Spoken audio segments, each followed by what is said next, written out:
Spoiler alert from Mushoku Tensei Volume 12. If you haven't read it, then I suggest you do so before continuing on to this video. After a long time in the desert, Rudeus and Elinalise have finally reached Paul and his party in hopes of saving Zenith. But little does he know, saving Zenith will not be an easy task. Hello everybody, this is the Anime Bro here and welcome to another video. And today I'll be reviewing Mushoku Tensei Volume 12. Now before this video starts, please like, share, and subscribe for more videos just like this, and come back next time as I talk about Volume 13. And now, let's begin the video. So the first thing that I want to talk about is the story. Now Volume 12 is a really great adventure story. You know, it's your typical dungeon crawling story, going to one floor and then going to another, you know, just things you do in a dungeon. And it's not just that, but it also has some really cool moments that make you happy, with the reunion of Paul and even Roxy, and also very sad at the very end, which I'll get into later. It's a good volume that has different highs and lows when it comes to the mood, and it's something that is really amazing. I would say it's one of my favorite volumes, especially because it has a good flow to it, and even towards the end it kind of made me feel like what I was reading in volume 7, except this one was probably a bit more happier, and honestly it was all in all a really good story. Like I said, we got the reunion of so many characters like Roxy, Paul, Geese, Zenith, Leela, you know, all these great people, and it's great to see them all together. And it's also interesting to see them, you know, as a actual party, because we get many hints beforehand about Paul's great party and how amazing they were, but to actually see them in action and do their job really well is pretty cool. Alright, now what I want to talk about is some characters. And the first one I want to talk about is Paul. Now during the times between the first time Paul meets Rudeus and this time, Paul really had been looking for Zenith. And throughout this time, he's been, you know, doing his job as an adventurer. Killing monsters, earning money, traveling, you know, things that adventurers do. And by the time that Rudeus actually meets up with Paul, he's actually depressed. He is very sad because he broke his promise to Rudeus that he wouldn't sleep with any other woman. But Rudeus didn't mind it and saw how dedicated he was, and it was all in all a good reunion. But I'll talk about that later on. And an interesting thing that I really did like about Paul is that during this time, it was way better than what they were before. When they first met before, Paul was expecting Rudeus to be this, you know, super guy that could do anything. He wanted him to find his mother, he wanted him to actually look for his siblings, and he kind of was expecting a lot from Rudeus. But when he first meets up, he just was sad. He saw Rudeus and was really sad that he failed him. But Rudeus just comforted him, they hugged it out, and just, you know, enjoyed their time together. And I really did like Paul here. It really did show the change he had during the time they were apart. Next is the maid, Leela. Now, not much has really changed with Leela. She's still serving Paul. She's now here to actually help Zenith when she actually is freed. So, we got that. And she really does take care of the family. Or mostly just Paul, because she is the maid of him. And like I said, not much to say about her. She slept with him when Paul was under the control of a succubus, but that was basically it. Layla's just Layla. Next, we got Roxy. Now, I haven't actually said this before, but many of the side stories that happen actually reveal some interesting facts that we know. For example, the fact that Roxy actually knew where Zenith was. And it was also because of Roxy that Paul was led to Zenith. After hanging around with the Demon Lord, she eventually was actually given a gift, and what she asked for was the location of Zenith. She was given the location, and Roxy headed to Paul to tell him where she was. and eventually started this whole thing. Now, during the time through this volume, she actually was trapped in a dungeon for a month. She went in to help with Paul, but she got separated, and during that month, she actually was trapped in there on the brink of death. That is until Rudeus comes in and helps her, and they have their reunion. Roxy actually not noticing that it's Rudeus, and actually thinks of him as a really good looking guy, and actually starts falling in love with him at first sight, and kind of lives out her fantasies. And also, just like her true self, she really does care about Rudy, and is kind of always sad about not living up to Rudy's expectations. Then again, Rudy's expectations of her are so high that honestly no one could really live up to those expectations. So I kind of understand where she's going through. And that's all I have to say about Roxy. Now, the last character I want to talk about is the reason why everyone is going to explore this dungeon, and that is Zenith. So the knowledge that we've known about Zenith is that she has been trapped in a crystal in the teleportation dungeon, the dungeon they are going in. Or I guess they say labyrinth, but really it's a dungeon. And when she is freed, she's not like the same person she was in Volume 1. She's not this caring mother. She's not the ongoing person who helps. She's actually just this person who kind of is having a hard time doing things on her own. She's a husk of her former self. She can only think simple thoughts and actually makes just small noises. She still has a conscience and she's still able to do whatever she can, but she's having more of a hard time doing that than she previously was. And it's a really sad thing to do this because the group does so much for her, only for her to not be the same person they remember. Everyone knew who Zenith was. In fact, Zenith was part of Paul's group. So it's actually understandable why everyone felt sad, because they're not seeing the person that she used to be. They're just seeing a person who's having a hard time doing the simplest things. But you know, we got Layla for that, so it's kind of not all that bad. And that's all I have to say about Zenith. Alright, now let's talk about locations. So the first location that I want to talk about is Rampen, the location where the teleportation labyrinth is.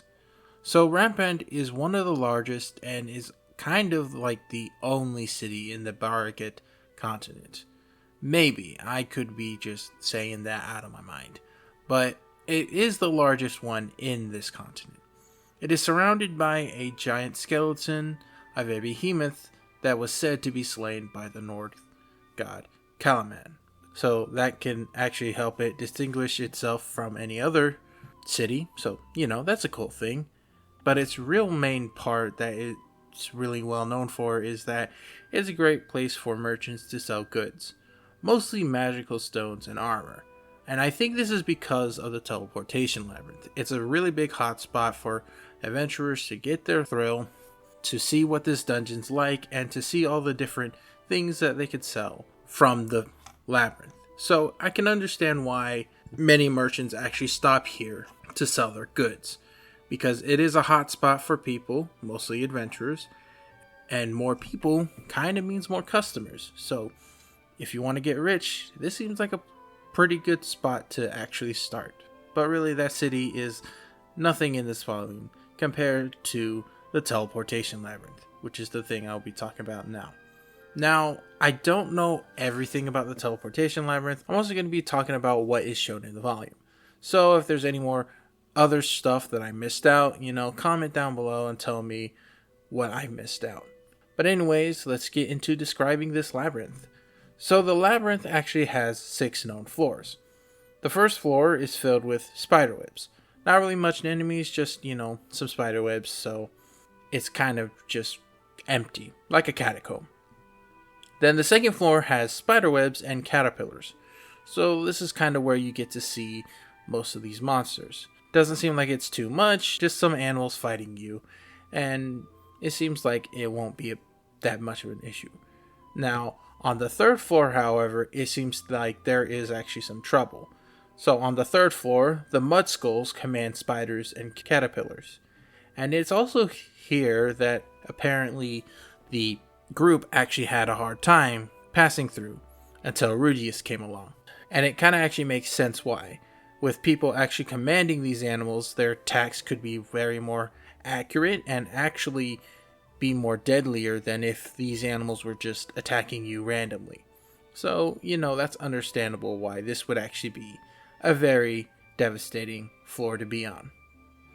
Then on the 4th floor, the bugs are gone, leaving just the mud skulls and armored warriors. This is a lot more dangerous because the mud skulls can actually think for their attacks, because they are able to command caterpillars and spiders. But now they also have to face armored warriors who, well, just like the name says, are filled with armor. I don't know if they're skeletons, so really just think of whatever comes to mind.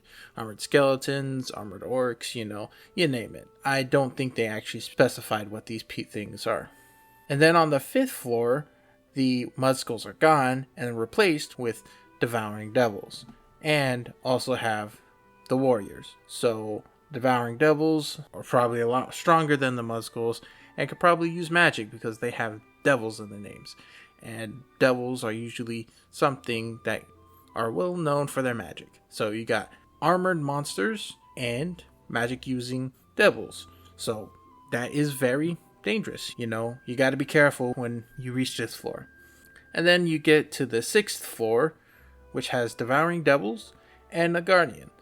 So way more harder. There's going to be devouring devils who can use magic, and also a guardian who is, I guess, the final boss of this dungeon. Kinda. There's actually a secret floor that was not mentioned in the guide that they were following. And the only way to actually get to that on the 6th floor was to actually find a secret portal that takes them to fight the Hydra. And the Hydra is the official final boss, and he is actually protecting Zenith. And yeah, that's kind of all the guides to this dungeon. So if I missed anything, again, comment down below what I missed. But other than that, that's all I remember from this dungeon. Alright, now let's talk about the moments. So the first one that I have is Rudeus and Paul reuniting. Now, like I said earlier, when Rudeus and Paul actually reunite, Paul was in a very bad mood. He was upset because he broke his promise. And not only that, but he actually felt really bad that he was doing a terrible job as a father. And when they first reunite, Rudeus, being Rudeus, actually just brings him up on saying that it's okay. I am here to help and it's alright. I understand what you're going through and you are actually doing a great job. They hug it out in the end. It's a really happy reunion. Definitely better than the one before where they start off fighting. It's a really great moment, and it's really wonderful to actually start the volume off like this. Definitely a great moment in this volume. Then the next moment that I like is the Grey Rat family talk to each other. It's a small moment, but it's a really great one to have. Lilia, Rudeus, and Paul share a room. Because they're family. Lilia is the maid and also the mother of Aisha, and Paul and Rudeus are father and son. So it actually makes sense why they would actually share the same room. And they actually just talk. It's a good moment to have before going into the dangerous dungeon. Paul and Rudeus just exchange sex stories because they're Grey Rats. That's mostly their main thing. The Grey Rats are perverts. So that's what you're getting at. And it's just happy, even though the stories they are telling are really weird and something I wouldn't talk about. I think it's just a good moment to have them just becoming a normal family and enjoying life for once without worrying about a care in the world. So the next moment that I actually want to talk about is Roxy reuniting with Rudeus. Now, it's not really that big of a moment. I mean, it is for Rudeus because he hasn't seen his master in a long time. But in terms of like the other reunion with Paul and Rudeus, this kind of just plays as, okay, we got Roxy there. But it's a good moment to have. Roxy reunites with Rudeus. She falls in love with Rudeus, which, to be honest, now that I've actually read the other volumes, kind of is a weird thing. Not saying Roxy's a bad person, but I never really saw her as a love interest. I mostly just saw her as, Rudeus' master and nothing else. But, it's good to have them actually reunite because they both care about each other. Even though Rudeus's expectations of her are very, very high and do make her feel bad, she still cares about him, and it's a good thing to see these two reunite after so long. And then next we got Paul and Rudeus fight. So right before they actually go and fight the Hydra, Paul and Rudeus actually start an argument. Paul wants to go straight into the Hydra and attack it, without any thought. He just wants to save Zenith as quickly as possible. But Rudeus tells him to calm down and wait for a plan. But Paul didn't like it. He's telling him that that's his mother, you should actually be on my side. Why are you acting so calm all of a sudden? And it's beginning to be like what it was when they first met in the Millis continent. But, this was a different scenario. Instead of them just reuniting on bad terms, they're actually trying to save someone's life. So in this situation, it's kind of bad that they actually fight. And the reason why I put this is actually because of the next moment.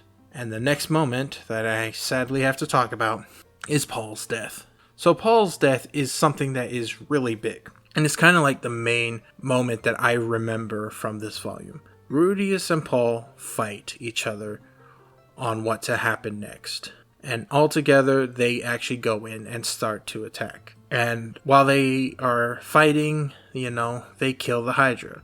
But one last attack happens where Paul saves Rudeus from the Hydra. And Rudeus eventually finishes off the Hydra, but as he looks back, he finds Paul's dead body. This is a big shock to me. Paul was actually one of those characters I really did enjoy. He had an interesting story, and his backstory was actually pretty sad in a way. And to see him just die like that, not only just meeting his son for the first time in a while, but also just, having an argument with him right beforehand, it really kind of makes this moment really sad. Because the last thing he did with his son was argue. He wasn't hugging him, he wasn't just talking with him, it was arguing. And it was a sad thing to actually see Paul die. Paul's death really was a moment that really stuck with me throughout this volume.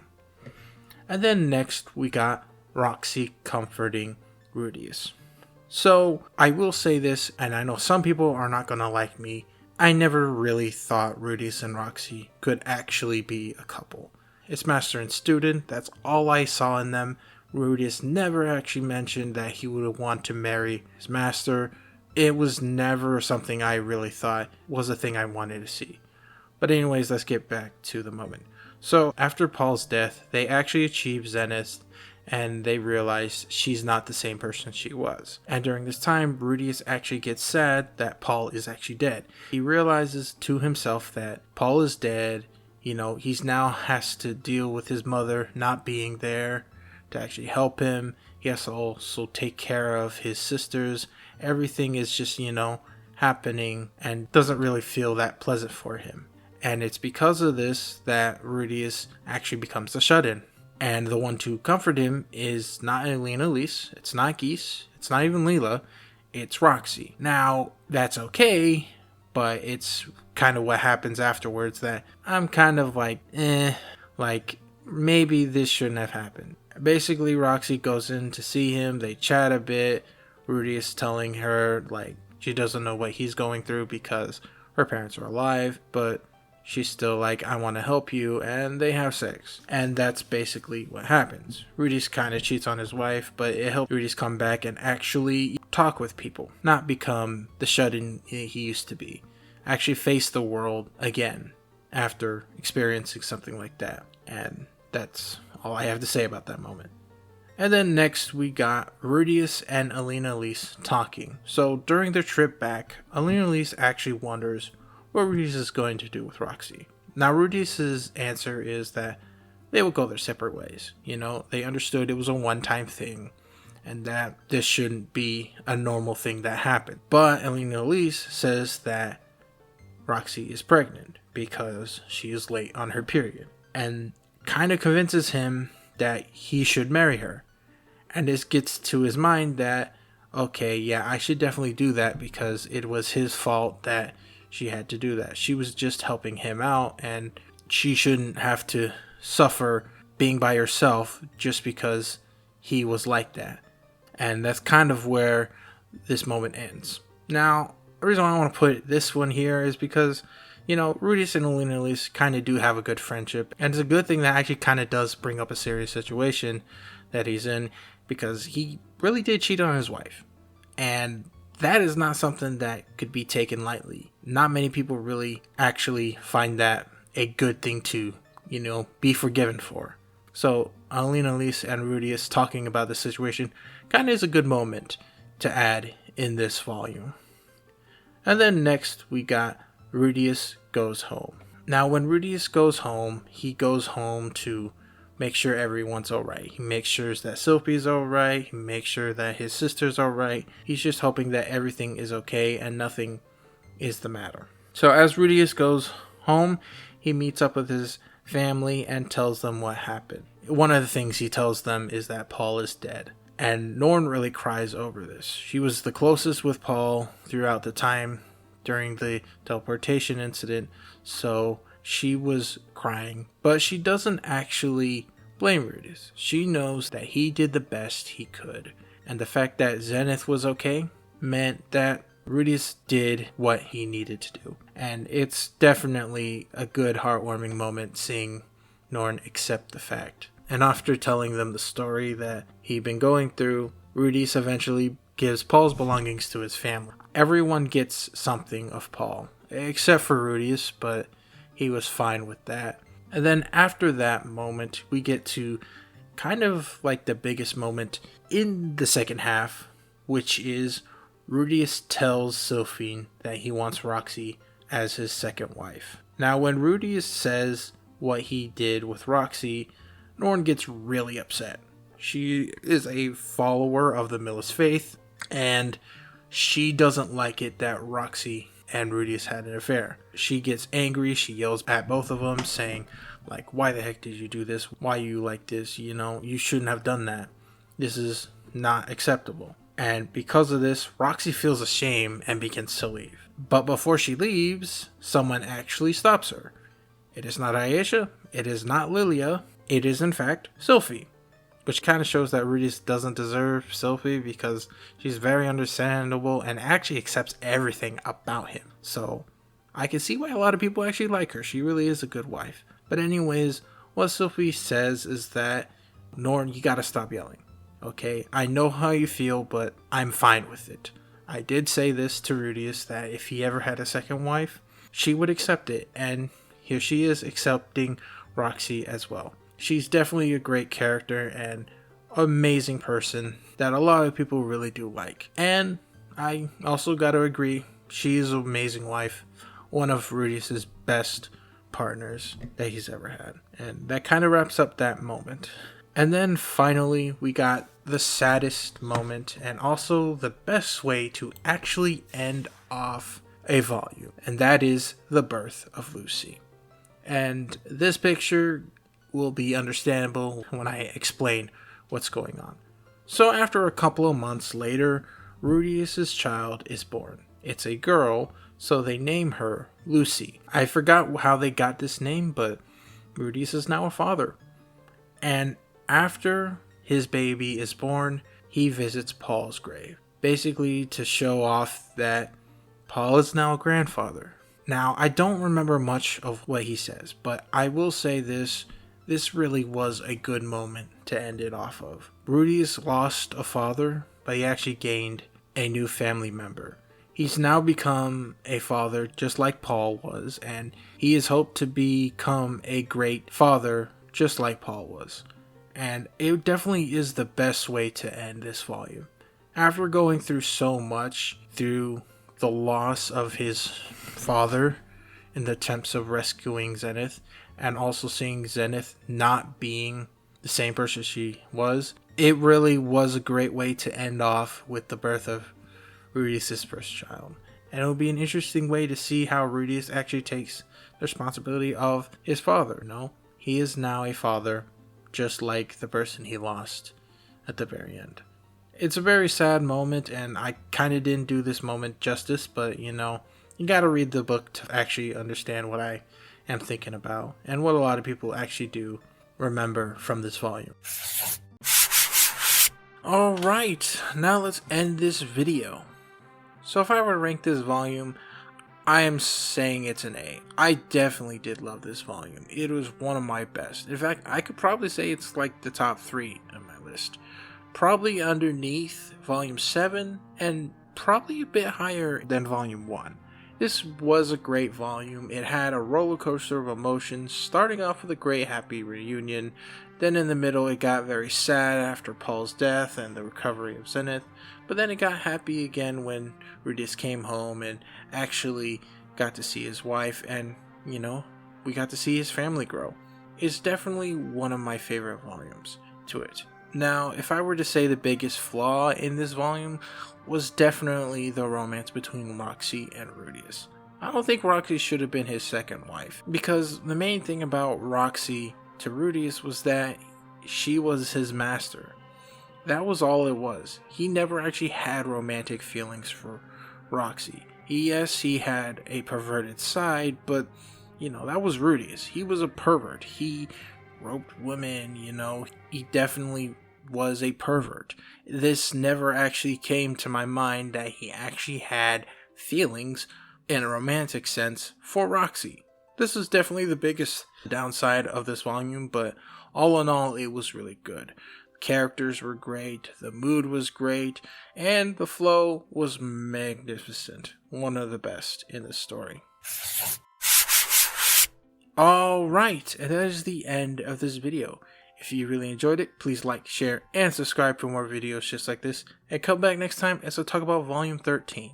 Rudeus has now lost his father, and now has a second wife, and his mother, and his first child.